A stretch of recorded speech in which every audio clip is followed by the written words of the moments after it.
Hello बच्चों। तो आज इस वीडियो में हम देखने वाले हैं रसायन विज्ञान का मोस्ट इम्पोर्टेंट प्रश्न नोट्स के साथ, ताकि 70 में से 70 हमको नंबर मिले। इसके लिए आपको पूरा वीडियो ध्यान से देखना होगा, तभी आपको समझ में आएगा। यहाँ पर एक खास बात यह है कि आपको यहाँ पर प्रश्न के साथ में उसका नोट्स भी मिलेगा। आप चाहेंगे तो व्हाट्सएप के जरिए भी मिल जाएगा। ठीक है, तो आइए हम लोग आज का वीडियो स्टार्ट करते हैं मोस्ट इम्पोर्टेंट क्वेश्चन वाला। सबसे पहला हमारा क्वेश्चन आता है हेनरी का नियम। हेनरी का नियम क्या है, हेनरी के नियम लिखिए। ऐसे कई प्रकार के क्वेश्चन आ सकते हैं, तो हमको लिखना होगा उसमें कि हेनरी ने गैसों की विलयता के लिए एक नियम दिया जिसे हेनरी का नियम कहते हैं। इस नियम अनुसार स्थिर ताप पर किसी गैस की द्रव में विलयता उसके आंशिक दाब के समानुपाती होता है। देखिए, जब भी हमको हेनरी का नियम पूछेगा तो हमको ये बात लिखना होगा कि हेनरी का जो नियम था वो गैसों की विलयता के लिए था। और इस नियम में हेनरी ने क्या बताया था कि स्थिर ताप पर किसी गैस की द्रव में विलयता उसके आंशिक दाब के समानुपाती होता है। इसको समझने के लिए हम लोग एक छोटा सा चित्र देखते हैं पहले, तब हमको ज़्यादा समझ में आएगा। हम मान लेते हैं कि ये एक विलेन है। इसमें गैस कितना विलय होगा, गैस कितना इसमें घुलेगा, उसको समझाने के लिए हेनरी ने अपना नियम दिया था, जिसे हम लोग कहते हैं हेनरी का नियम। तो यदि हम लोग इसका ताप दाब स्थिर कर दें तो जो इसमें गैसों की विलयता होगा वो आंशिक दाब के समानुपाती होगा। अब मान लेते हैं वो आंशिक दाब P है और गैसों में विलयता जो S है, तो यहाँ पर हो जाएगा S समानुपाती P। और जब भी समानुपाती का चिन्ह हटता है तो उसके जगह पर आता है एक KH नियतांक, हेनरी नियतांक। क्या आएगा? हेनरी नियतांक। हमको इतना ही हेनरी के नियतांक में लिखना होता है, हेनरी के नियम में लिखना होता है। हमने लेकिन नीचे एक शब्द और भी जोड़ना होगा कि वेयर, मतलब जहां एस गैस की द्रव में विलयता है। जो एस यहाँ पर हमने लिखा है गैस की द्रव में विलयता है, पी जो है आंशिक दाब है, के एच जो है हेनरी नियतांक है, हेनरी नियतांक है। अब हेनरी नियतांक की सीमाएं भी इसके साथ कभी कभी पूछता है कि हेनरी नियम क्या है और उसकी सीमाएं लिखिए। तो हम लोग 4 सीमाएं भी यहाँ पर लिखे हैं।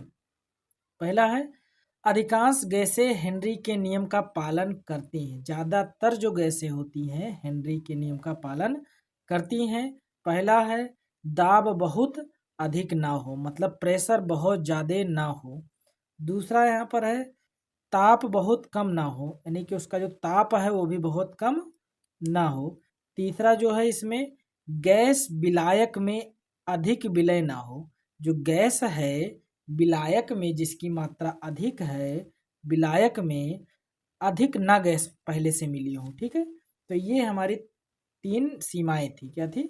सीमाएं थी कि यदि ऐसा होगा तो ये नियम का पालन नहीं करेगा। इसके बाद में हम लोग का अगला क्वेश्चन आता है फैराडे का नियम। क्या आता है? फैराडे का नियम। फैराडे के नियम को समझने से पहले मैं ये आपसे कहना चाहता हूँ कि यदि आप मेरे चैनल पर पहली बार आए हैं तो प्लीज़ वीडियो को लाइक करें, चैनल को सब्सक्राइब करें, और आप हमारे भारत के कौन से ज़िले से मेरा वीडियो देख रहे हैं कमेंट जरूर करें। ठीक है, आइए हम लोग फैराडे का नियम पढ़ते हैं। फैराडे का नियम ये भी बोर्ड एग्जाम की दृष्टि से बहुत महत्वपूर्ण है, इसको भी आपको पढ़ना चाहिए। तो फैराडे का नियम, फैराडे का विद्युत अपघट्ट के 2 नियम है। प्रथम नियम, इस नियम अनुसार किसी विद्युत अपघट्ट में विद्युत धारा प्रवाहित करने पर इलेक्ट्रोड पर मुक्त होने वाले पदार्थ की मात्रा प्रवाहित विद्युत धारा के समानुपाती होता है। थोड़ा सा यहाँ पर बदलाव आ रहा है। देखिए, हेनरी के नियम में भी वैसे था समानुपाती, यहाँ भी है समानुपाती। बस यहाँ देखिए, इस नियम अनुसार किसी विद्युत अपघट्ट में, जैसे हम लोग तेजाब ले लेते हैं या फिर बैटरी का पानी आप लाते हो, वो विद्युत अपघट्ट है। में धारा प्रवाहित करने पर, उसमें अगर धारा प्रवाहित किया जा रहा है तो इलेक्ट्रोड पर मुक्त होने वाले, इलेक्ट्रॉन पर उत्पन्न होने वाले पदार्थ की मात्रा प्रवाहित विद्युत धारा के समानुपाती होता है। जितना ज़्यादा पदार्थ इलेक्ट्रोड पर मुक्त होगा उतना ही ज़्यादा विद्युत धारा बैटरी में या फिर चालक में प्रवाहित होगा। और W समानुपाती Q, W समानुपाती Q, Q क्या होता है आवेश, W क्या होता है मुक्त पदार्थ की मात्रा। जब यहाँ भी समानुपाती हटेगा चिन्ह तो यहाँ पर Z आएगा। W बराबर, Z का मतलब क्या होता है, Z को हम लोग यहाँ पर नियतांक लेते हैं तो W बराबर Z IT, IT अब यहाँ पर कहाँ से आ गया तो Q बराबर IT, Q बराबर क्या होता है, इस Q की जगह पर हमने लिखा IT क्योंकि Q बराबर होता है धारा और इनटू में समय। ठीक है, तो ये हमारा प्रथम नियम था। इसके बाद में हम लोग का आता है द्वितीय नियम। द्वितीय नियम में हम लोग देखेंगे इस नियम अनुसार विभिन्न विद्युत अपघट्यों में समान विद्युत धारा प्रवाहित किया जाता है। तो यानी कि कई सारे विद्युत अपघट्य हों, सब में विद्युत धारा एक बराबर प्रवाहित किया जाए तो इलेक्ट्रोड पर मुक्त पदार्थों का द्रव्यमान, इलेक्ट्रोड पर मुक्त पदार्थों का द्रव्यमान उनके तुल्यांकी भार के समानुपाती होता है। ठीक है, इसको हम लोग कैसे लिखते हैं, जैसे मान लेते हैं कि दो हमने विद्युत अपघट्य लिया था तो W1 W2, और यहाँ पर जो विद्युत धारा उत्पन्न हुआ है, विद्युत क्षेत्र उत्पन्न हो, और E1 हो गया और यहाँ पर हो गया E2, ये दोनों क्या होते हैं उसके तुल्यांकी भार के समानुपाती होते हैं। क्या होते हैं, तुल्यांकी भार के समानुपाती। ये हमारा दोनों फैराडे का नियम था। इसके बाद में हम लोग का आता है एक बहुत ही महत्वपूर्ण टॉपिक, मोल अंश। ये हर बार लगभग लोग पूछा जाता है कि मोल अंश की परिभाषा दीजिए, मोल अंश क्या है। तो मोल अंश को हम लोग यहाँ पर पढ़ते हैं, किसी विलायक में उपस्थित किसी एक घटक के मोलों की संख्या तथा विलय एवं विलायक के कुल मोलों की संख्या के अनुपात को उस घटक का मोल अंश कहते हैं। इसे काई से प्रदर्शित करते हैं। देखो ये बताया जा रहा है कि कोई विलयन है, उसमें उपस्थित किसी एक घटक, चाहे आप विलय ले लो चाहे विलायक, के मोलों की संख्या तथा कुल विलयन की, मतलब कि विलय और विलायक दोनों के कुल मोलों की संख्या के अनुपात को हम लोग उस विलयन का मोल अंश कहते हैं। ठीक है, और इसे हम लोग किससे प्रदर्शित करते हैं, काई से। अब जो मोल अंश होता है वो दो हो सकता है, चाहे विलय का मोल अंश चाहे विलायक का मोल अंश। जिसका आपको मोल अंश निकालना होता है उसे आप ऊपर रखेंगे और जिसका निकालना होगा उससे हम लोग ऊपर रखेंगे, बाकी नीचे में हम लोग कुल मोलों की संख्या लिख देंगे। यहाँ पर हमने लिख भी दिया है उदाहरण में कि माना किसी विलयन में विलय Na है, Na मोल है, तथा विलायक Nb मोल है, तो विलय का मोल अंश होगा। तो हमको विलय का मोल अंश निकालना है, किसका निकालना है, विलय का मोल अंश, जिसे हमने मिलाया है। तो विलय का मोल अंश क्या हो जाएगा, Na बटे में विलयन का मोल अंश, तो विलयन का क्या होगा, विलय तथा विलायक, यानी कि Na प्लस में Nb। ऐसे हम लोग को अगर विलायक का मोल अंश निकालना हो तो यहाँ पर काई बी हो जाएगा। काई बी बराबर क्या हो जाएगा, Nb। क्यों, क्योंकि विलायक यहाँ पर कौन है, Nb है, तो यहाँ पर हो जाएगा Nb, क्या हो जाएगा Nb बटा में विलयन में कौन कौन है, विलय और विलायक, तो ये हो जाएगा हमारा विलायक का मोल अंश। इसके बाद में हम लोग का आता है एक बहुत महत्वपूर्ण, इसमें देखो कभी कभी क्वेश्चन डायरेक्ट आता है, कभी कभी सवाल पूछता है कि मोललता क्या होता है। और यदि अभी तक आप सब्सक्राइब नहीं किए हैं चैनल को और वीडियो को लाइक नहीं किया तो सबसे पहले आप लाइक करें, और कहाँ से आप ये वीडियो देख रहे हैं उसे कमेंट करें, और आपको ये कैसा लग रहा है वीडियो वो भी कमेंट करें, क्योंकि इस वीडियो में हम लोग पूरा देखने वाले हैं, पूरे बुक से मोस्ट इंपॉर्टेंट क्वेश्चन। तो आप वीडियो पर बने रहिए। आगे हम लोग देखते हैं मोललता के बारे में। किसी विलयन के 1 किलोग्राम विलायक में उपस्थित विलय के मोलों की संख्या विलयन की मोललता कहलाती है। इसे स्मॉल m से प्रदर्शित करते हैं। 1 किलोग्राम में विलायक, 1 किलोग्राम विलायक में उपस्थित विलेय पदार्थ की जो मोल होगा संख्या, मोलों की संख्या, वो मोललता कहलाएगा। दोबारा एक बार ध्यान से देखो, कोई विलेन है, उसमें 1 किलोग्राम विलायक में जितना विलेय मिला होगा उसके मोलों की संख्या उसकी मोललता कहलाता है। मोललता बराबर विलेय का मोल अंश या विलेय का मोल बटे में विलायक का भार केजी में, विलेय का मोल बटे में विलायक का भार केजी में। इसको हम लोग दूसरी भाषा में भी लिख सकते हैं कि मोललता m बराबर विलेय का मोल बटे में विलायक का भार ग्राम में। जब ग्राम में लेंगे तो यहाँ पर गुणे 1000 हम लोग करेंगे। इसके बाद में हम लोग का थोड़ा सा एक पॉइंट और लिखना होगा मोललता में कि मोललता का मात्रक मोल प्रति किलोग्राम होता है, या इसी को मोल केजी इनवर्स कहते हैं, या मोल केजी इनवर्स होता है। इतना हमको लिखना होगा। इसके बाद में हम लोग का अगला आता है मोलरता के बारे में कि मोलरता क्या है। ये भी काफ़ी महत्वपूर्ण है। मोलरता और मोलरता आप लोग जानते हो कि हर बार लगभग लोग पूछा ही जाता है। तो यहाँ पर थोड़ा सा उससे बदलाव है कि 1 लीटर विलेन में, वहाँ पर क्या था 1 किलोग्राम विलायक में, यहाँ पर 1 लीटर विलेन में घुले हुए विलेय पदार्थ के मोलों की संख्या विलेन की मोलरता कहलाती है। इसे कैपिटल एम से प्रदर्शित करते हैं। कैपिटल एम बराबर क्या होगा, यानी कि मोलरता बराबर क्या होगा, विलेय का मोल बटे में विलयन का आयतन लीटर में, विलयन का आयतन लीटर में।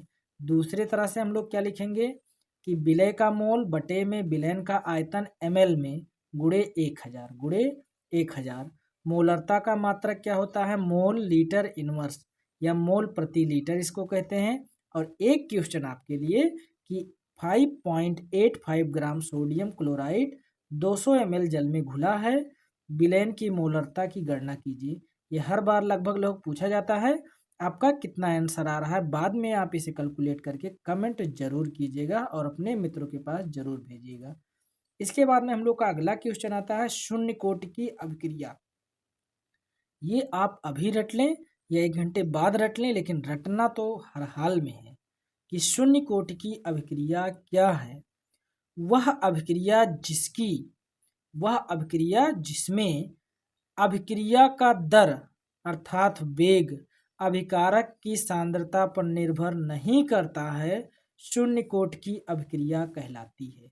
इसको अपनी भाषा में हम लोग सबसे पहले समझ लेते हैं कि ऐसा कोई भी चीज जो लोगों की भीड़ से कोई मतलब न रखे, लोगों के भीड़ से कोई प्रभाव न पड़े उस पर, तो उसे हम लोग कहेंगे शून्य।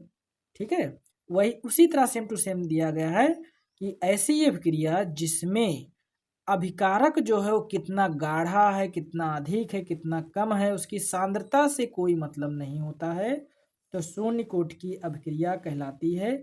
मतलब उसके वेग में कोई परिवर्तन नहीं होता, चाहे गाढ़ा हो या हल्का हो, कुछ भी हो, तो उसे हम लोग कहते हैं शून्य कोटि की अभिक्रिया। यदि अभिक्रिया ए उत्पाद बन रहा है, जरा ध्यान से देखना, यदि अभिक्रिया ए उत्पाद, इसी तरह से आपको लिखना है, तो इसका वेग जो होगा समानुपाती ए नॉट होगा। यहाँ पर 1 होता इसका मतलब कि प्रथम कोटि की है, 2 होता तो द्वितीय कोटि की, 3 तो तृतीय, 0 है इसका मतलब ये शून्य कोटि की अभिक्रिया है, यानी कि इसका वेग समानुपाती ए नॉट है, तो शून्य कोटि की अभिक्रिया होगा। ठीक है, इसके बाद में एक एग्जाम्पल्स भी हमने यहाँ पर लिया है। एग्जाम्पल ये है कि हाइड्रोजन प्लस क्लोरीन को अगर हम लोग प्रकाश की उपस्थिति में, सूर्य प्रकाश की उपस्थिति में अभिक्रिया कराते हैं तो 2HCl यानी कि HCl हाइड्रोक्लोरिक अम्ल बनता है। और ये चाहे जितना गाढ़ा हो, चाहे जितना हल्का हो, ये चाहे जितना गाढ़ा हो, चाहे जितना हल्का हो, अर्थात चाहे जितना सांद्र हो, बनेगा HCl उतनी ही वेग से जितना पहले बन रहा था। ठीक है, अर्थात ये एक शून्य कोटि की अभिक्रिया होगा। अब यहाँ पर कभी कभी क्वेश्चन क्या आता है, शून्य कोटि की अभिक्रिया का वेग स्थिरांक। तो शून्य कोटि की अभिक्रिया का वेग स्थिरांक व्यंजक जो होता है x बराबर KT होता है, x बराबर KT, जहाँ x जो होता है t समय में यूज अभिकारक की मात्रा, यानी कि t समय में जितना अभिकारक खत्म हुआ, खपत हुआ, यूज हुआ है, उसकी मात्रा x कहलाता है। k क्या होता है, अभिक्रिया का वेग स्थिरांक, और के का जो मात्रक होता है मोल प्रति लीटर प्रति समय, यानी कि मोल लीटर इनवर्स समय इनवर्स। आप चाहे इस तरह से लिखें चाहे इस तरह से लिखें, ठीक है। तो ये हमारा था शून्य कोटि की अभिक्रिया। इसके बाद हम लोग का आता है प्रथम कोटि की अभिक्रिया, कि प्रथम कोटि की अभिक्रिया क्या है। फिर से मैं एक बार वही बात कहना चाहता हूँ, अभी तक आपने लाइक नहीं किया तो सबसे पहले आप लाइक करो, इसमें क्या आपका नुकसान जाएगा। कमेंट करो, कमेंट कैसा लग रहा है आपको वीडियो। सब्सक्राइब नहीं किया तो वो भी करो, फिर देखो ना आराम से। प्रथम कोटि की अभिक्रिया, ध्यान रखना ये बोर्ड एग्जाम में जरूर आएगा।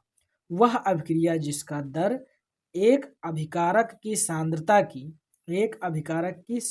की प्रथम घात के समानुपाती होता है, प्रथम कोटि की अभिक्रिया कहलाती है। यानी कि ऐसी अभिक्रिया जो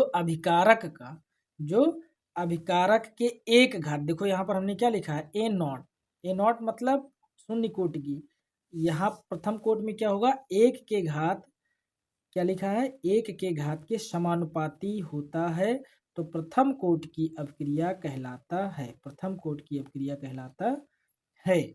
एग्जाम्पल में हमने यहाँ पर लिखा है 2N2O5, 2N2 मतलब ये तो हमने बैलेंस करने के लिए 2 लिखा है, बाकी N2O5 का अभिक्रिया कराते हैं तो NO2 प्लस में O2 गैस बाहर निकलता है, प्लस में O2 गैस बाहर निकलता है।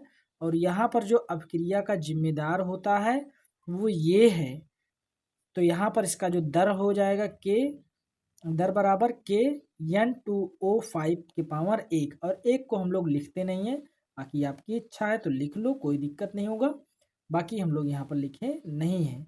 अगर ये अब दो निर्भर करता, दो अभिकारक पर निर्भर करता तो द्वितीय कोटि की हो जाती। यहाँ पर एक ही पर निर्भर हो रहा है, इसलिए क्या होगा प्रथम कोटि की अभिक्रिया होगा।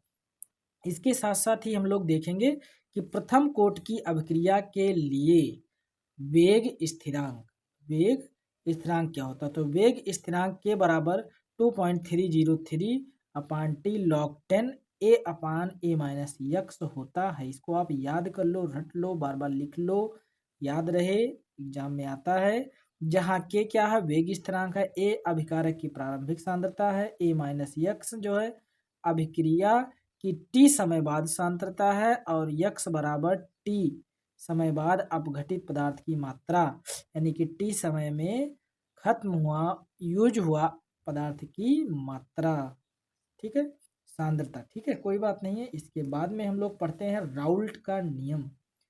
राउल्ट का नियम आप लोग देखा होगा विद्या क्वेश्चन बैंक या अवतार बैंक, जिससे भी आप पढ़ रहे हो बहुत बार पूछा गया है, तो इसे भी हम लोग को ध्यान से अच्छे से पढ़ना चाहिए कि राउल्ट का नियम क्या है।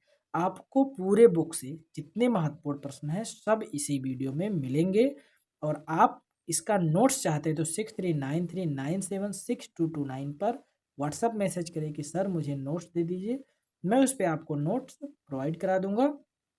और दूसरी बात, यदि आप अभी तक कमेंट नहीं किए हैं कि आप कौन से ज़िले से किस जगह से देख रहे हैं, तो सबसे पहले आप कमेंट करें कि सर मैं यहाँ से देख रहा हूँ और मैं आपका करीबी हूँ या कैसा हूँ वो मैं बताऊँगा। आप मेरे आसपास होंगे तो भी मैं कमेंट करूँगा, आपको रिप्लाई दूंगा, अगर आप दूर से होंगे तब भी मैं रिप्लाई दूंगा, ठीक है। किसी विलायक में अवाष्पशील, देखो ये राउल्ट के नियम में बताया जा रहा है कि किसी विलायक में अवाष्पशील विलय मिलाने पर प्राप्त विलयन के वाष्प दाब का अपेक्षिक अवनमन विलय पदार्थ के मोल प्रभाज के बराबर होता है। राउल्ट के नियम में ये बताया गया कि कोई विलयन है, अभी यहाँ पर एक हमारे पास था जिसमें विलयन वाला थोड़ा सा पोर्शन बना हो, तो उसमें देखते हैं कि ये यदि कोई विलयन है, इसमें हम कोई ऐसा पदार्थ मिलाते हैं जो वाष्प ना बने, जैसे रेत के कण मिला दिए थोड़ा थोड़ा करके, तो वो वाष्प नहीं बनेगा। तो वही बात यहाँ पर लिखा हुआ है कि किसी विलयन में अवाष्पशील विलय पदार्थ मिलाने पर या विलय मिलाने पर प्राप्त विलयन के वाष्प दाब का अपेक्षिक अवनमन है, वाष्प दाब में जो कमी है विलय पदार्थ के मोल प्रभाज के बराबर होता है। यानी कि विलय पदार्थ का जो मोल अंश होता है विलेय पदार्थ का जो मोल अंश होता है उसके बराबर होता है। विलेय पदार्थ का जो मोल अंश होता है उसके बराबर होता है। हमने यहाँ पर लिख भी दिया है सूत्र, P not minus P S बटे में पी बराबर Na/Na प्लस NB। ये क्या है? ये विलेय पदार्थ का मोल अंश है या मोल प्रभाज है। ये क्या है? ये अगर आप देखोगे तो ये बता रहा है कि अवाष्पशील पदार्थ मिलाने पर उसके दाब में कितनी कमी हो रही है। वाष्प दाब अवनमन जिसे हम लोग कहते हैं, ठीक है। तो यहाँ पर और आगे हमने लिखा है थोड़ी सी दो चार पॉइंट कि पी नॉट क्या है? विलायक का वाष्प दाब है। पी एस जो है विलयन का वाष्प दाब, और Na जो है विलय के ग्राम अणुओं की संख्या, और Nb जो है विलायक के ग्राम अणुओं की संख्या है। मतलब विलय के अणुओं की संख्या और विलायक के ग्राम अणुओं की संख्या। Ps विलयन का वाष्प दाब, P नॉट विलायक का वाष्प दाब, ठीक है। ये था हमारा हेनरिक राउल्ट का नियम। अब इनकी हम लोग सीमाओं के बारे में भी थोड़ा सा देख लेते हैं कि इनकी सीमाएं में क्या क्या बताया गया है। इनकी सीमा, तो सीमा में हम लोग अगर देखें तो यह केवल आवाष्पशील पदार्थ के विलयन पर लागू होता है। यानी कि ऐसा पदार्थ जो आवाष्पशील हो, मतलब अगर वो उसमें वाष्प बन जाएगा तो वो लागू नहीं होगा। दूसरी बात, केवल तनु विलयनों पर लागू होता है, मतलब जो हल्के विलयन होते हैं उस पर लागू होता है, सांद्र विलयन पर लागू नहीं होता है। तीसरी बात, विद्युत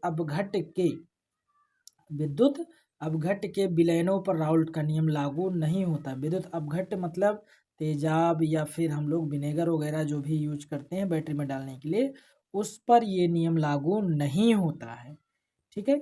इसके बाद में हम लोग का अगला क्वेश्चन आता है, एक महत्वपूर्ण न्यूमेरिकल है जो बार बार पूछा जाता है, तो हमने सोचा क्यों ना इसमें न्यूमेरिकल को भी ऐड कर दिया जाए ताकि ये वीडियो थोड़ा सा और अच्छा हो जाए, रोमांचक हो जाए, ताकि आप अच्छे नंबर 70 में से 70 में, वो वाला ध्यान दिलाना चाहता हूँ आपको दोबारा कि आपको 70 में से 70 लाना है तो आपको न्यूमेरिकल के साथ जाना है, ठीक है।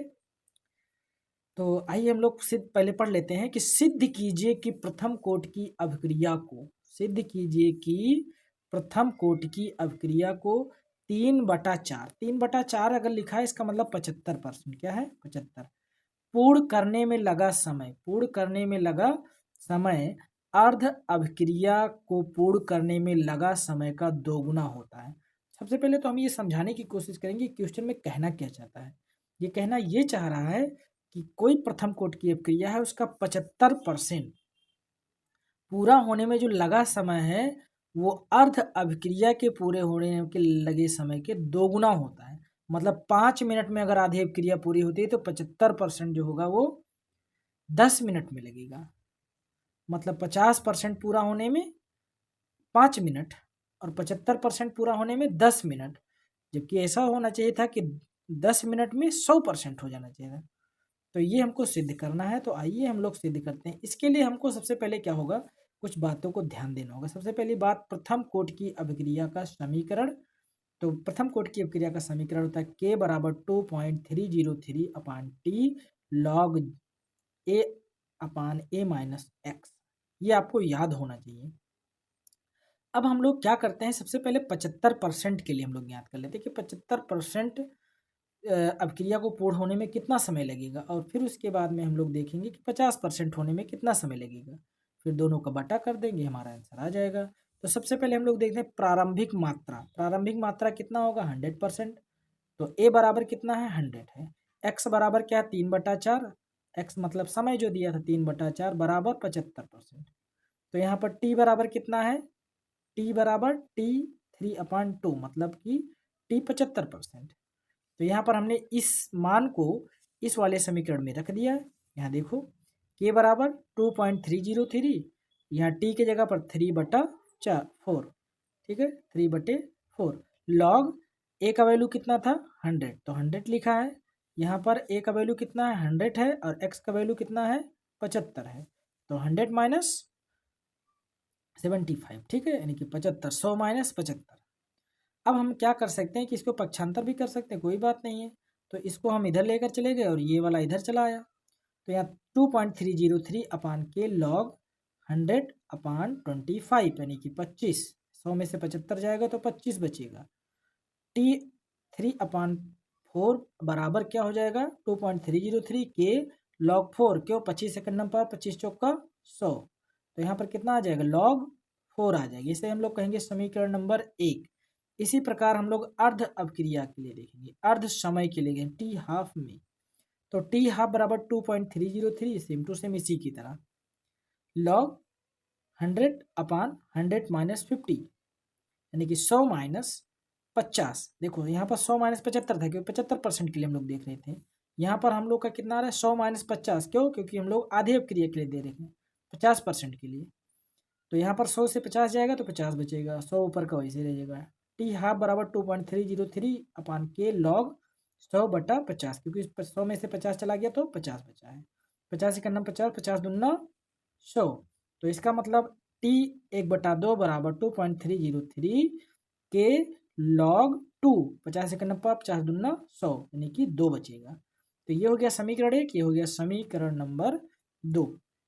अब समीकरण 1 और 2 से हम लोग देखते हैं कि समीकरण 1 को समीकरण 2 से भाग देने पर, समीकरण 1 को समीकरण 2 से भाग देने पर, तो समीकरण 1 को हमने ऊपर लिखा है, समीकरण 2 को हमने नीचे लिखा है। समीकरण 1 और 2 को अगर हम लोग भाग करेंगे तो ये वाला सेम टू सेम है तो कट जाएगा और बचेगा हमारा क्या T3/4, T3/4, T1/2, ठीक है, log 4 log 2, log 4 log 2। अच्छा log 4 को हम लोग क्या लिख सकते हैं 2 log 2 लिख सकते हैं। क्या लिख सकते हैं log 4 को 2 log 2, 2 दूना 4 हो जाएगा, ठीक है। तो यहाँ पर हमने सेम टू सेम नीचे लिख दिया है और 2 log 2 हमने नीचे लिखा है, ठीक है। 2 log 2 और log 2 से log 2 कैंसिल हो जाएगा तो बचेगा क्या सिर्फ 2। तो T3/4, T3/4 बटे में T1/2 बराबर कितना है 2 है। अब इसको इधर शिफ्ट कर दो तो क्या हो जाएगा T3/4 बराबर 2 गुणे टी हाफ, यानी कि 75% अपक्रिया होने में जो लगा समय है वो अर्ध अपक्रिया का 2 गुना है। कितना है 2 गुना है।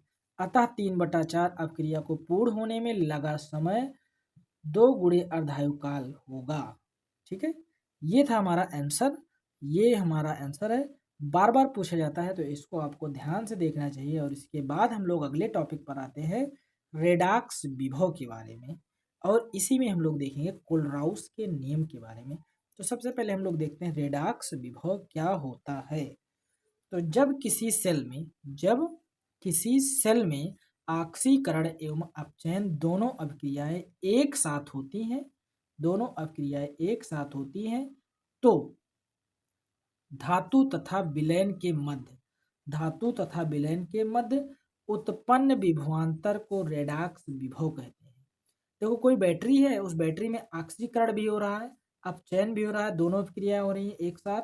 तो धातु जो होता है, धातु का जो क्षण है तथा विलयन के मध्य उसके बीच जो विभवांतर उत्पन्न हो जाता है, विभव का अंतर उत्पन्न हो जाता है, उसे रेडॉक्स विभव कहते हैं। और रेडॉक्स विभव को दिखाने के लिए हमने यहाँ दिखाया कि मान लेते हैं कि जिंक धातु का क्षण था, जिंक धातु का क्षण अगर हम लोग देखें तो उसमें क्या हो रहा है कि मान लेते हैं अपचयन भी हो रहा है और ऑक्सीकरण भी हो रहा है, क्योंकि एक तरफ जिंक है एक तरफ कॉपर है, तो एक तरफ ऑक्सीकरण होगा एक तरफ क्या होगा अपचयन होगा, ठीक है। तो Zn2+ प्लस में 2e-, मतलब कि Zn2+ था और 2 इलेक्ट्रॉन था, आपस में क्रिया करेंगी और Zn बनाएंगी। इसका मतलब यहाँ पर इलेक्ट्रॉन इसको मिल रहा है, ऑक्सीकरण हो रहा है। अगर यहाँ से इलेक्ट्रॉन बाहर निकलता है तो हम लोग क्या कहते हैं अपचयन होता है। तो ये था रेडॉक्स विभव कि ऑक्सीकरण तथा अपचयन दोनों क्रियाएं हो और धातु तथा विलयन के मध्य उत्पन्न विभवांतर जो होता है रेडॉक्स विभव कहलाता है। इसके बाद में हम लोग का अगला आता है कोलराउस का नियम। कोलराउस का नियम क्या है? इस नियम अनुसार किसी विद्युत अपघट्य की अनंत तनता मतलब कोई विद्युत अपघट्य है उसको इतना हल्का कर दे, इतना तनु कर दे, इतना हल्का इतना कि अनंत तनु हो जाए, मतलब उससे ज्यादा तनु ना किया जा सके। अनंत तनता पर तुल्यांकी चालकता दोनों आयनों की तुल्यांकी चालकता के योग के बराबर होता है। कोई विद्युत अपघट्य है उसकी अनंत तनता पर बिल्कुल हल्का पानी डालते गए बिल्कुल गाढ़ापन से हल्का हो गया तो उसकी जो तुल्यांकी चालकता होगा वो दोनों आयनों की यानी कि धन आयनों और ऋण आयनों की तुल्यांकी चालकता के बराबर होता है। यहाँ पर हमने उसको लिखा है कि ये मान लेते हैं कोई पदार्थ है, कोई विद्युत अपघट है, लेमडा इनफाइनाइट।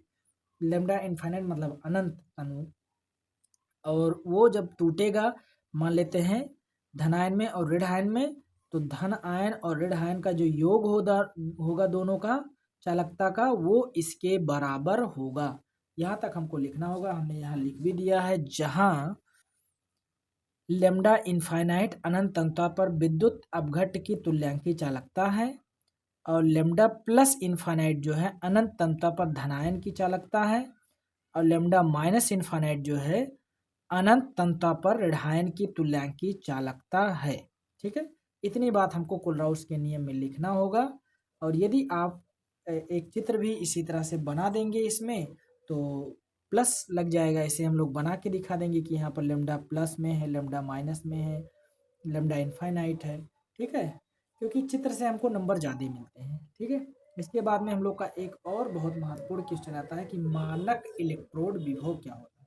मानक इलेक्ट्रोड विभव क्या होता है या रेडॉक्स विभव क्या होता है। देखिए, मानक इलेक्ट्रोड विभव को हमने यहाँ पर बिना चित्र के बनाया है, तो इसका चित्र आप अपने बुक में जरूर देख लीजिएगा, चित्र जरूर बनाना पड़ेगा। हमने केवल यहाँ पर लिख दिया है कि मानक इलेक्ट्रोड विभव क्या होता है। जब किसी अर्ध सेल अपक्रिया में प्रयोग होने वाले सभी आयनों की सांद्रता इकाई तापमान 25 डिग्री सेल्सियस यानी कि इकाई तापमान 25 डिग्री सेल्सियस तथा दाब 1 वायुमंडलीय हो तो इलेक्ट्रोड विभव मानक इलेक्ट्रोड विभव कहलाता है। इसे ई नॉट से प्रदर्शित करते हैं। मतलब कि कोई अर्ध सेल अपक्रिया है, उसमें आयनों की जो सांद्रता है 25 डिग्री सेल्सियस पर 1 वायुमंडलीय पर दाब पर, जो इलेक्ट्रोड विभव होगा वो मानक इलेक्ट्रोड विभव कहलाएगा। इसे ई नॉट से प्रदर्शित करेंगे। ठीक है, इतनी बात हमने लिखा है। इसके बाद में हम लोग का आता है इलेक्ट्रोड विभव क्या होता है, क्योंकि इलेक्ट्रोड विभव अगर हम लोग समझेंगे तभी तो मानक इलेक्ट्रोड विभव समझ में आएगा। तो सबसे पहले हम लोग इलेक्ट्रोड विभव यहाँ देख लेते हैं कि जब किसी धातु के छड़ को उसी धातु के लवणीय विलयन में रखा जाता है, जब किसी धातु का छड़ मतलब कोई जिंक धातु का छड़ है, उसी धातु के लवणीय विलयन में यानी कि Zn SO4 उसी धातु के लवणीय विलयन में रखा जाता है यानी कि डाला जाता है, तो धातु की छड़ धन आयन या ऋण आयन आवेशित हो जाता है। तो ये धातु का जो छड़ होता है तो धन आयन आवेशित हो जाएगा या ऋण आयन आवेशित हो जाता है, जिससे धातु तथा विलयन के मध्य एक विभव उत्पन्न हो जाता है जिसे मानक इलेक्ट्रोड विभव कहते हैं। इसे ई से प्रदर्शित करते हैं। देखो, इलेक्ट्रोड विभव कहते हैं, इसे ई से प्रदर्शित करते हैं। इलेक्ट्रोड विभव क्या होता है, बिल्कुल सिंपल भाषा में, कोई धातु का छड़ है, उसको उसी धातु के लवणीय विलयन में डालोगे तो उस पर धन आयन या ऋण आयन आ जाता है और विभव उत्पन्न हो जाता है, तो हम लोग उसे कहेंगे इलेक्ट्रोड विभव। लेकिन यदि इसका टेम्परेचर 25 डिग्री सेल्सियस और दाब जो है 1 वायुमंडल है, तो ये कहलाएगा मानक इलेक्ट्रोड विभव। ठीक है, तो इलेक्ट्रोड विभव और मानक इलेक्ट्रोड विभव में बस इतना सा अंतर है कि इसमें टेम्परेचर और दाब फिक्स होता है और इसमें कोई फिक्स नहीं होता है, चाहे जितना दाब चाहे जितना प्रेशर हो, अर्थात मतलब चाहे जितना ताप हो, कोई फर्क नहीं पड़ता है। इसके बाद में हम लोग का एक और क्वेश्चन आता है काफी महत्वपूर्ण, प्रसरण दाब। अच्छा, एक खास बात मैं बताना चाहता हूँ कि यदि आप चित्र नहीं बनाते हैं तो ये आपके लिए नेगेटिव पॉइंट होगा, तो इसलिए आप चित्र जरूर बना के आइएगा अपने बोर्ड एग्जाम में। क्योंकि मैं जब बोर्ड एग्जाम दे के आया था, मैं आपसे बताना चाहता हूँ कि मैं लगभग 15-16 चित्र बना के आया था रसायन विज्ञान के क्वेश्चन में। ठीक है, रसायन विज्ञान के विषय में। ठीक है, तो आपको चित्र जरूर बना के आना है बोर्ड एग्जाम में, चाहे जो हो जाए, चाहे प्रैक्टिस कर लो, चाहे जैसे कर लो, लेकिन चित्र बनाना ही बनाना होगा। तो आइए हम लोग पढ़ते हैं परासरण दाब के बारे में कि परासरण दाब क्या होता है। देखो, किसी तनु विलयन से सांद्र विलयन में अर्धपारगम झिल्ली के द्वारा विलायक का स्वयं प्रवाह परासरण कहलाता है। कोई तनु विलयन है, तनु विलयन से सांद्र विलयन में अर्धपारगम एसपीएम अर्धपारगम झिल्ली के द्वारा जो विलायक होता है वो स्वतः अगर प्रवाहित हो रहा है, खुद से प्रवाहित हो रहा है, तो प्रासरण कहलाता है। जैसे यहाँ पर देखिए तो जल है और यहाँ पर थोड़ा गाढ़ा पदार्थ है, तो पानी जो है, जल जो है, ऑटोमेटिक यहाँ से इस तरफ स्वतः प्रवाहित होने लगता है, तो ये प्रासरण कहलाता है। क्या कहलाता है? प्रासरण कहलाता है। और ध्यान रखना कि परासरण दाब वह दाब होता है जिससे विलयन पर लगाने पर परासरण रुक जाता है। अब जो विलयन यहाँ पर था, ये विलायक जो था यहाँ से इधर की तरफ प्रवाहित हो रहा था, हम ऊपर से लाए और नीचे की तरफ पुश कर दे, प्रेशर लगाए। प्रेशर लगाने से ये जो प्रवाह हो रहा था, ये यदि रुक जाता है तो उस न्यूनतम दाब को हम लोग कहते हैं परासरण दाब। क्या कहते हैं? परासरण दाब कहते हैं। कोई डाउट नहीं होना चाहिए। इसके बाद में आता है समप्रसारी विलयन। क्या आता है? समप्रसारी विलयन। कि समप्रसारी विलयन क्या होता है? वह विलयन जिसका परासरण दाब समान होता है उसे समप्रसारी विलयन कहते हैं। वह विलयन जिसका परासरण दाब समान होता है उसे हम लोग समप्रसारी विलयन कहते हैं। जैसे मान लेते हैं दो विलयन हमने ले लिया, उसका सबका परासरण दाब जो है वो समान है, तो उसे हम लोग क्या कहेंगे? समप्रसारी विलयन कहेंगे। जैसे मान लेते हैं एक विलयन तो ये हो गया, ठीक है, ऐसे दूसरा विलयन लिए, तीसरा ले लिए, तो उस पर हम लोग दाब लगा रहे हैं कि चलो दो वायुमंडलीय दाब जैसे लगाते हैं, परासरण रुक जाता है। दूसरे वाले पर भी दो वायुमंडलीय लगा रहे हैं, वो भी रुक जा रहा है। तीसरे पे दो मंडलीय लगा रहे हैं, तब भी रुक जा रहा है। इसका मतलब वो तीनों के तीनों समप्रसारी विलयन हैं। तो समप्रसारी विलयन में इतना लिखना होता है। एग्जाम्पल में आप लिख सकते हो कि यदि समप्रसारी विलयन है तो समान दाब लगाने पर वो रुक जाएगा, प्रसारण होना बंद हो जाएगा। ठीक है। इसके बाद में अभी बहुत महत्वपूर्ण क्वेश्चन हम लोग का अभी डी ब्लॉक से और उसके बाद में एफ ब्लॉक से है, वो आएगा। उससे पहले हम लोग अब थोड़ा सा सेकंड बुक में थोड़ा सा देखते हैं जो सबसे महत्वपूर्ण, सबसे फेमस है और 5 नंबर में लगभग पूछा जाता है। इसे कहते हैं क्लोरोफॉर्म बनाने की प्रयोगशाला विधि। इसे कहते हैं क्लोरोफॉर्म बनाने की प्रयोगशाला विधि।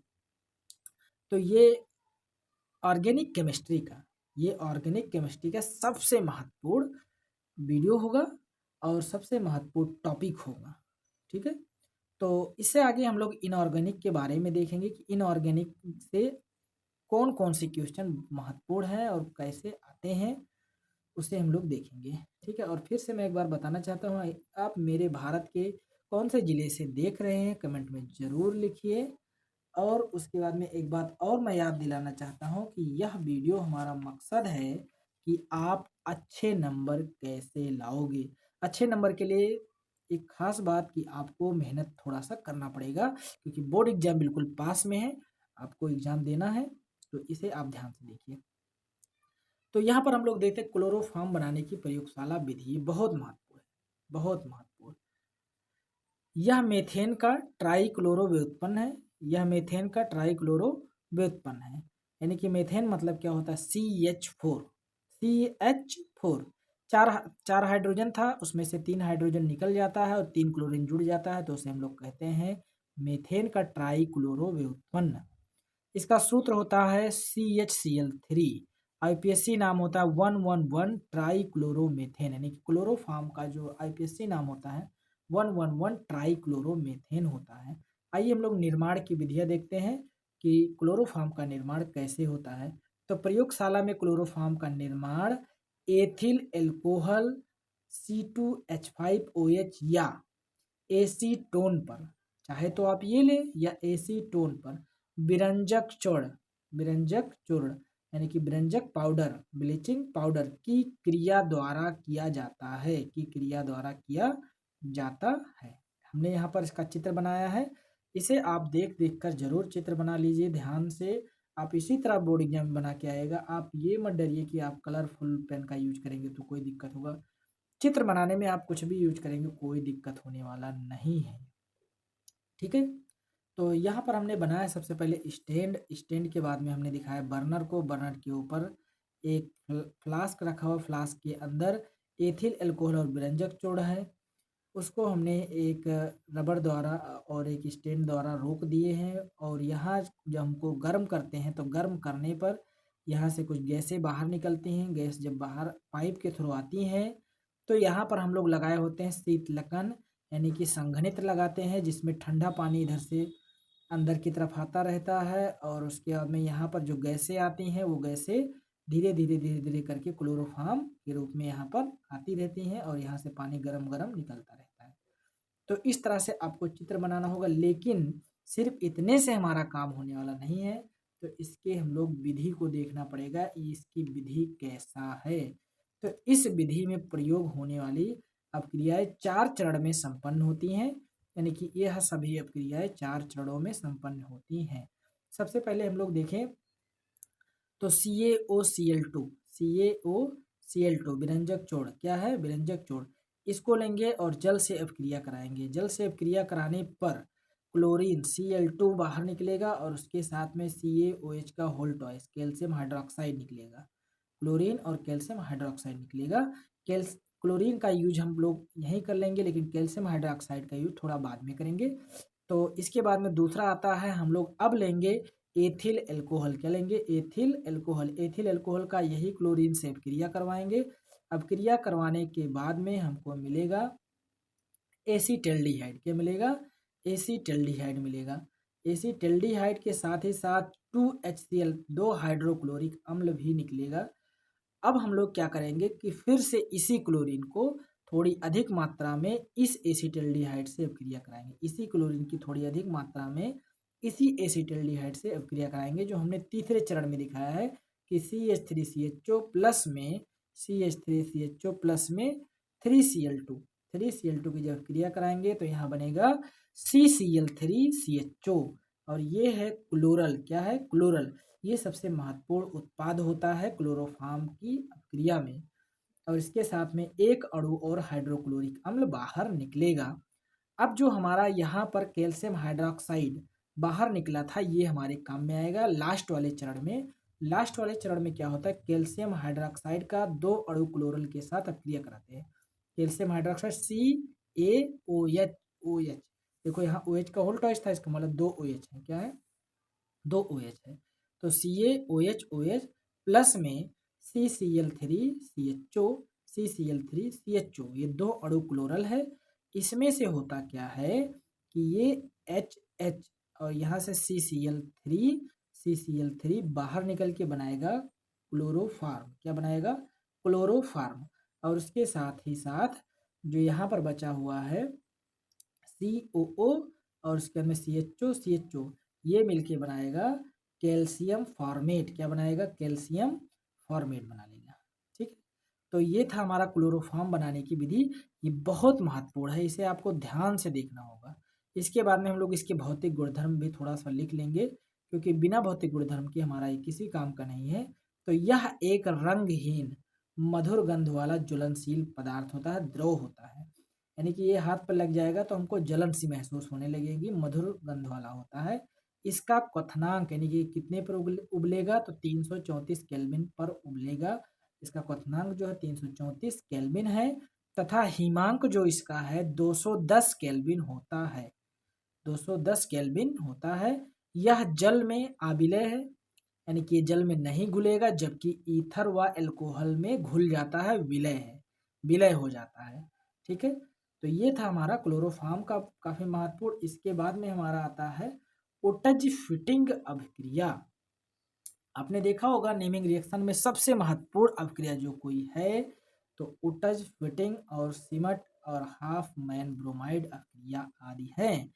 तो हम लोग अब ये देखते हैं कि ओटज फिटिंग अभिक्रिया क्या है। तो जब एल्किल हाइलाइड का शुष्क ईथर की उपस्थिति में सोडियम के साथ क्रिया कराते हैं तो सोडियम के साथ क्रिया कराते हैं तो एथेन प्राप्त होता है। यह अपक्रिया उटज अपक्रिया कहलाता है। उटज फिटिंग अपक्रिया कहलाता है। देखो दोबारा ध्यान से सुनोगे तो जब एल्किल हाइलाइड बोले तो RCl का शुष्क ईथर की उपस्थिति में शुष्क ईथर की उपस्थिति मतलब यहाँ पर क्या होगा, शुष्क ईथर की उपस्थिति में सोडियम के साथ क्रिया कराया जाता है तो एथेन प्राप्त होता है और यही अपक्रिया कहलाता है उटज फिटिंग अपक्रिया। अच्छा यहाँ पर आप देख रहे होंगे तो मेरा नाम है विजय और यहाँ लिखा है बाई विजय, ठीक है, क्योंकि कोई दूसरा कॉपी ना करे, क्योंकि नोट्स मैं सबके पास भेजता हूँ और कोई ये ना बोले कि हमारे द्वारा बनाया हुआ नोट्स है, इसलिए मैं यहाँ पर अपना नाम लिख देता हूँ बाई विजय कि मेरे द्वारा ये बनाया गया नोट्स है, ठीक है। और दूसरी बात यहाँ पर हम लोग अगर देखें तो इसका नाम है एल्किल हाइलाइड, ये है सोडियम, ये भी है एल्किल हाइलाइड। यहाँ पर 2 क्लोरीन और 2 सोडियम मिलके बनाएगा 2NaCl और CH3 मिलके बनाएगा एथेन। क्या बनाएगा, एथेन। इसके बाद में हम लोग का अगला प्रश्न आता है, अगला क्वेश्चन आता है हाफ हेलोफार्म अपक्रिया। हेलोफार्म अपक्रिया क्या होता है, काफ़ी महत्वपूर्ण अपक्रिया भी था, तो हमने सोचा क्यों ना इस वीडियो में इसे भी ऐड कर दिया जाए, ठीक है। और यदि अभी तक आप लाइक नहीं किए तो सबसे पहले आप लाइक करो, लाइक करो, लाइक करो, फिर मैं बताता हूँ, लाइक करो, हाँ डन। कमेंट करो आप कहाँ से हो, कमेंट करो कैसा वीडियो लग रहा है वो भी कमेंट करो, फिर आगे चलते हैं, ठीक हो गया। चलो आगे देखते हैं।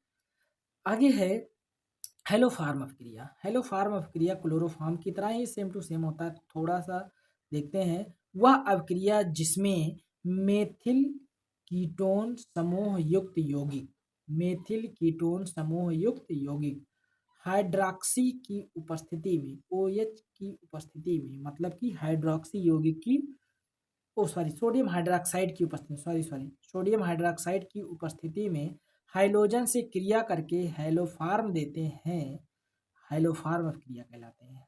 हेलोफार्म अपक्रिया कहलाते हैं। जैसे यहाँ पर अगर आप देखोगे तो यहाँ पर क्या है, RCO, ये क्या है, मेथिल युक्त कीटोन, कौन है, मेथिल युक्त कीटोन है। ये किससे अपक्रिया कर रहा है, ये अपक्रिया कर रहा है हाइलोजन के साथ, किसकी उपस्थिति में, सोडियम हाइड्रॉक्साइड की उपस्थिति में।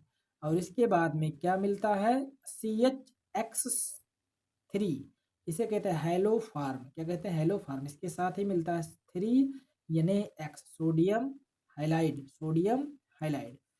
और उसके बाद में इसी के साथ में कुछ और भी बाहरी तत्व निकलते हैं, RCOONA, और उसके साथ ही 3 अणु जल।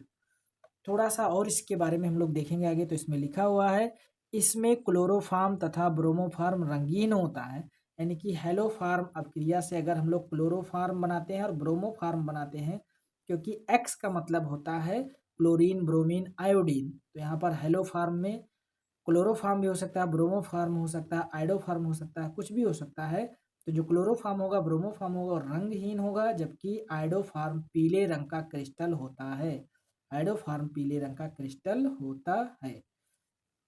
इसके बाद में हम लोग का आता है सिमट अपक्रिया। क्या आता है, सिमट अपक्रिया। सिमट अपक्रिया को हम लोग देखेंगे, बहुत ही महत्वपूर्ण ये भी प्रश्न है, तो इसको भी हमको छोड़ना नहीं है कि सिमट अपक्रिया क्या होता है। तो आइए हम लोग सिमट अपक्रिया के बारे में थोड़ा सा ध्यान से पढ़ते हैं और समझते हैं कि सिमट अपक्रिया क्या है। तो जब एसिटिक अम्ल की अपक्रिया सांद्र H2SO4 की उपस्थिति में हाइड्रोजोइक अम्ल के साथ कराया जाता है तो प्राथमिक अम्ल प्राप्त होता है और यह अपक्रिया सिमट अपक्रिया कहलाता है। दोबारा से सुनोगे तो एसिटिक अम्ल CH3COOH की अपक्रिया सांद्र H2SO4 की उपस्थिति में हाइड्रोजोइक अम्ल के साथ N3H हाइड्रोजोइक अम्ल के साथ कराया जाता है तो प्राथमिक अम्ल नहीं, यहाँ पर सॉरी, यहाँ पर मेथिल एमीन होता है, हमने प्राथमिक अम्ल लिख दिया है। तो मेथिल एमीन यदि प्राप्त होता है तो वो सिमट अपक्रिया कहलाएगा। और उसके साथ ही साथ अगर हम लोग इस अपक्रिया में देखेंगे तो नाइट्रोजन गैस और कार्बन डाइऑक्साइड गैस भी बाहर निकलता है, ठीक है। यहाँ पर हमने लिया एसिटिक अम्ल, यहाँ लिया हाइड्रोजोइक अम्ल। H2SO4 की उपस्थिति में कराते हैं तो मेथिल एमीन और नाइट्रोजन गैस और कार्बन डाइऑक्साइड गैस प्राप्त होता है। इसके साथ ही साथ हम लोग का अगला प्रश्न आता है एस्टरीकरण। एस्टरीकरण क्या है? ठीक है, एस्टरीकरण को हम लोग अगर देखें तो ये भी बहुत महत्वपूर्ण है, तो इसे आपको ध्यान से देखना चाहिए। तो एस्टरीकरण में क्या होता है? एस्टर का निर्माण होता है। जब भी आपको एस्टरीकरण पढ़ना होगा तो ये आप समझिए कि उसमें एस्टर का निर्माण होगा, और एस्टर का जो फॉर्मूला होता है वो RCOOR होता है, ये ध्यान रखना।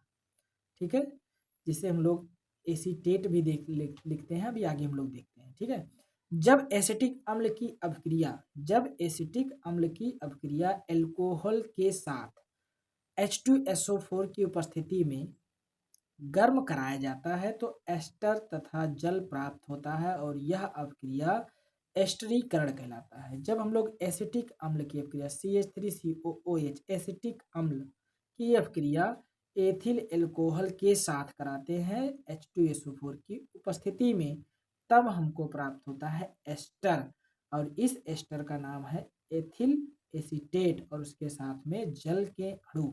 काफ़ी महत्वपूर्ण है, तो इसे आप ध्यान से, अगर कुछ ना समझ में आए तो आप पीछे करके आप उसे देख लिया करें।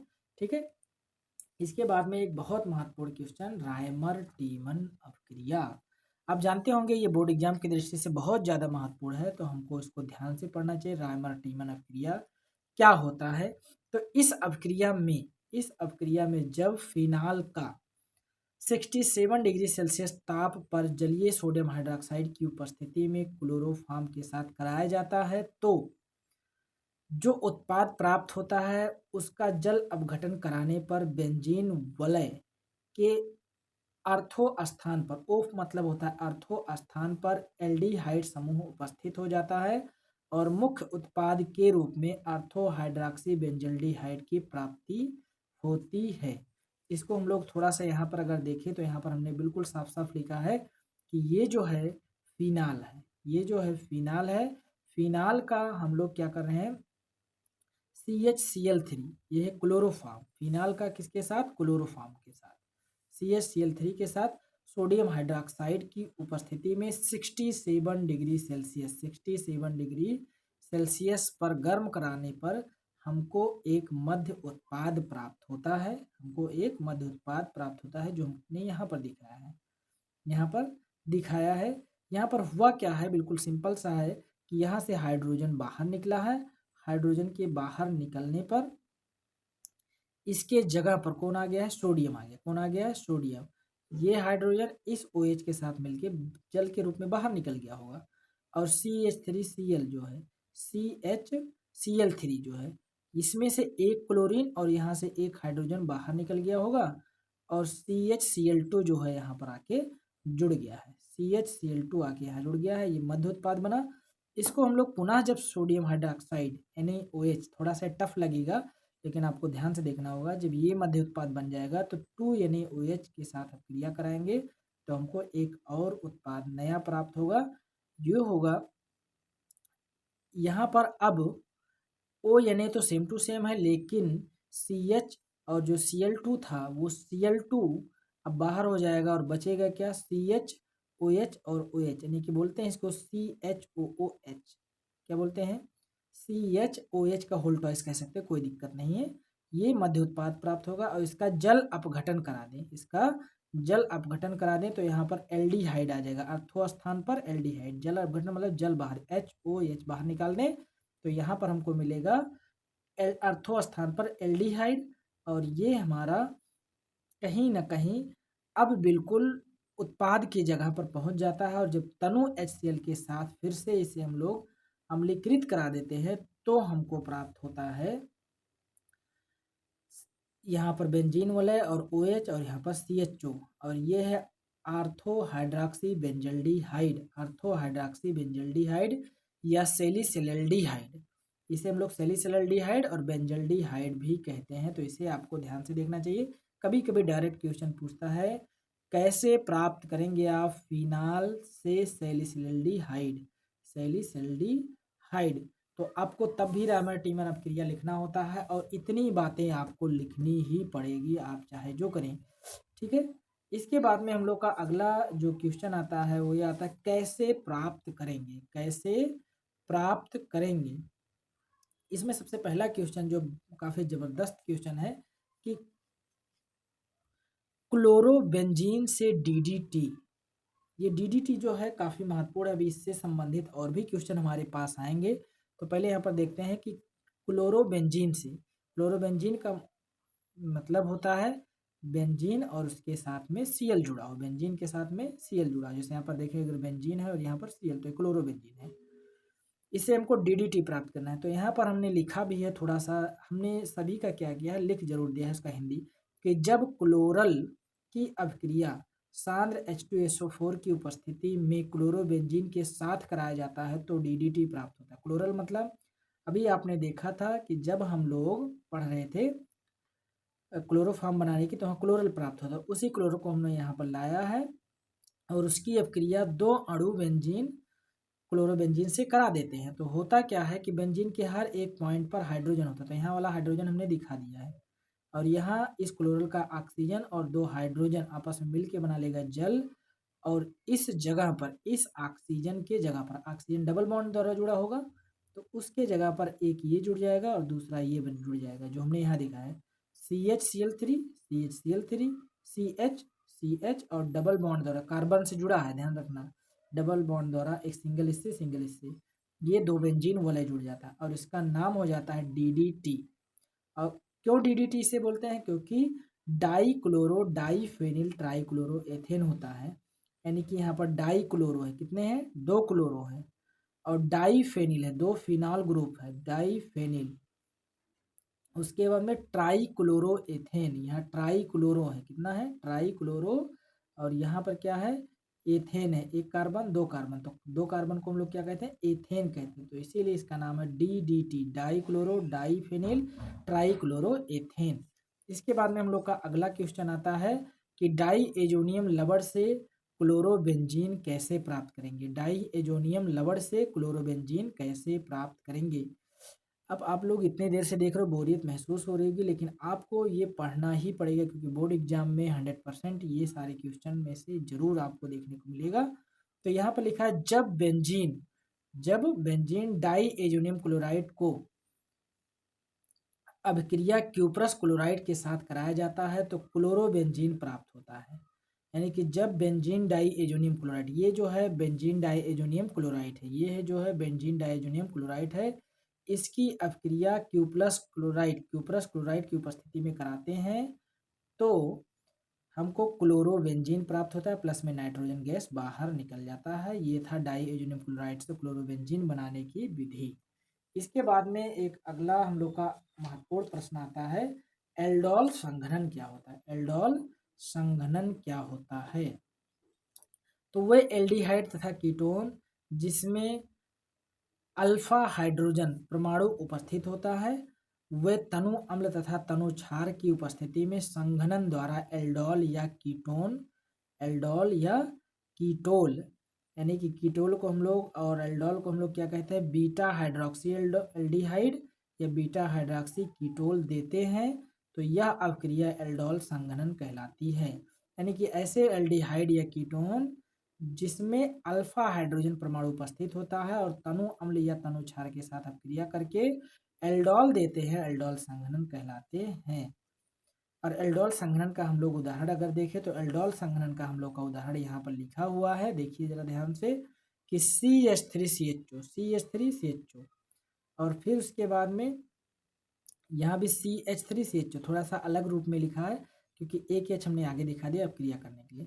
CH3CHO ये दो क्या है, दो क्या है, अल्फा हाइड्रोजन युक्त एल्डिहाइड है। क्या है, अल्फा हाइड्रोजन युक्त एल्डिहाइड है।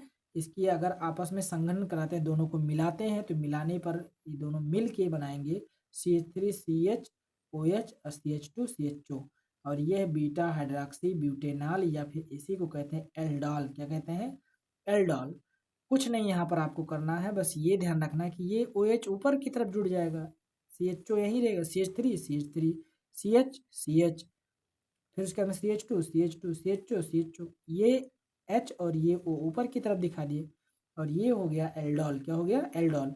और इसी को हम लोग कहते हैं एल्डोल संघनन। एल्डोल संघनन के बाद में हम लोग अगला क्वेश्चन देखते हैं, कैनिज आरोह क्रिया। कैनिज आरोह क्रिया क्या होता है?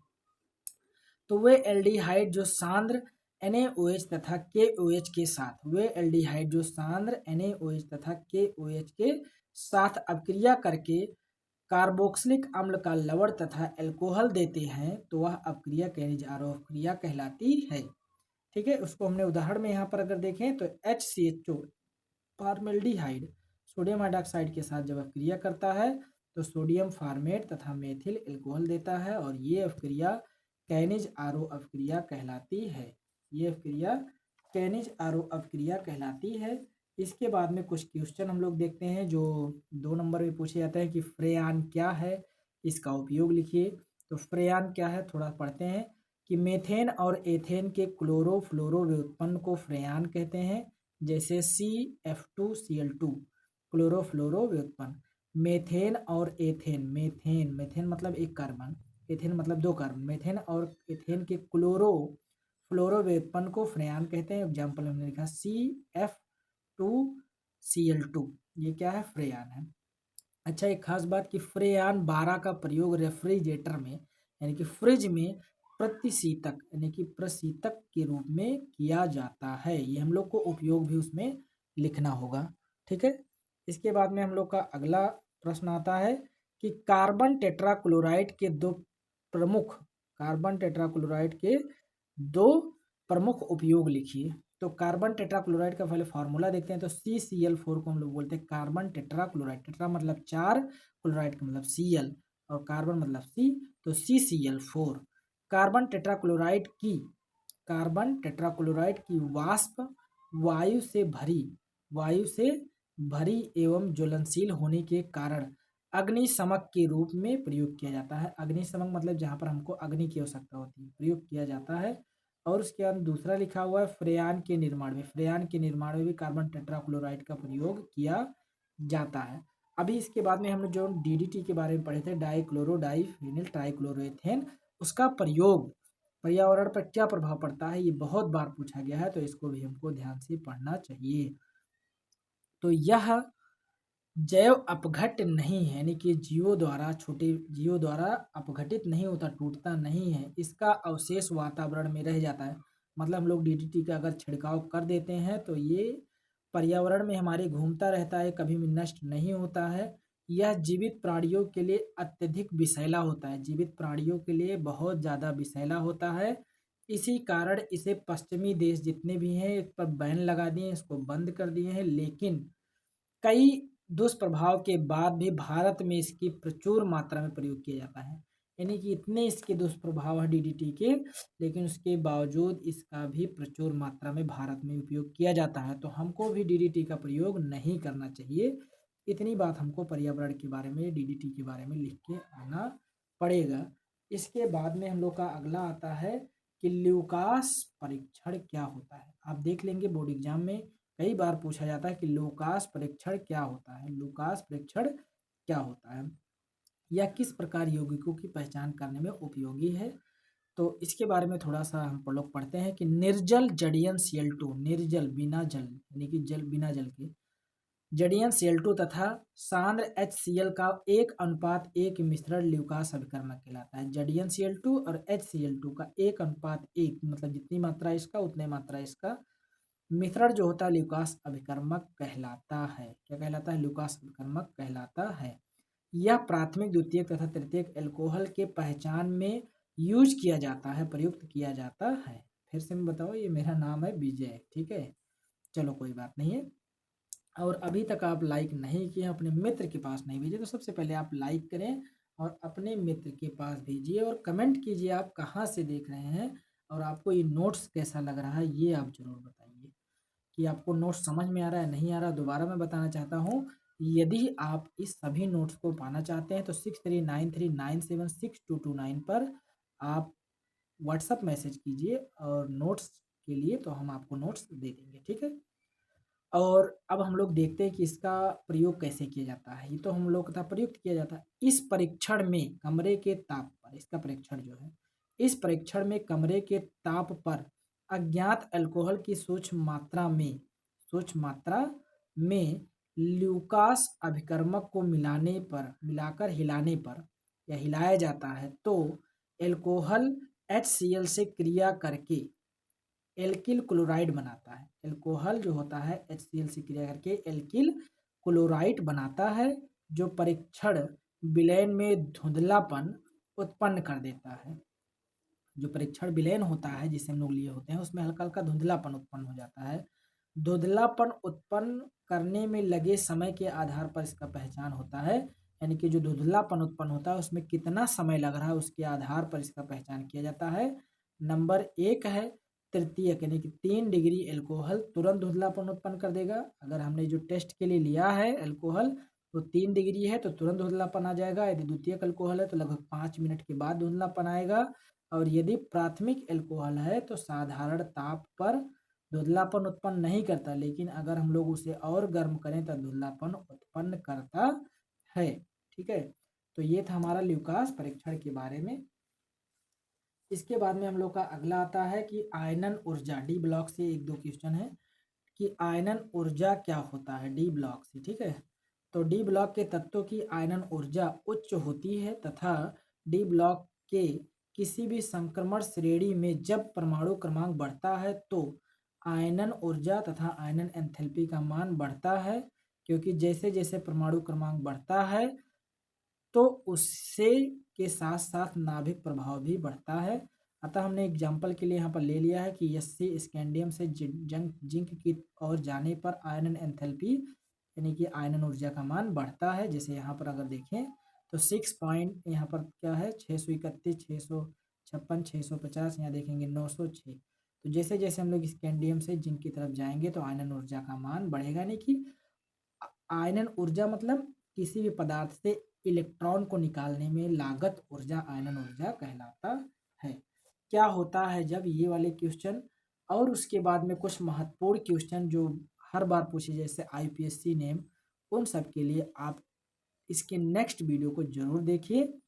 और आप भौतिक विज्ञान का चाहते हैं नोट्स और मोस्ट इंपॉर्टेंट क्वेश्चन तो उसके लिए भी देखिए। और यदि आप अभी तक लाइक सब्सक्राइब नहीं किए हैं तो लाइक सब्सक्राइब करें और अपने मित्र के पास जरूर भेजिए, क्योंकि आपके मित्र का भी इससे भला होगा। हम लोग अगले वीडियो में इससे और भी महत्वपूर्ण प्रश्न को देखेंगे जो बिल्कुल बोर्ड एग्जाम की दृष्टि से महत्वपूर्ण होगा। ठीक है, फिर मिलते हैं अगले वीडियो में।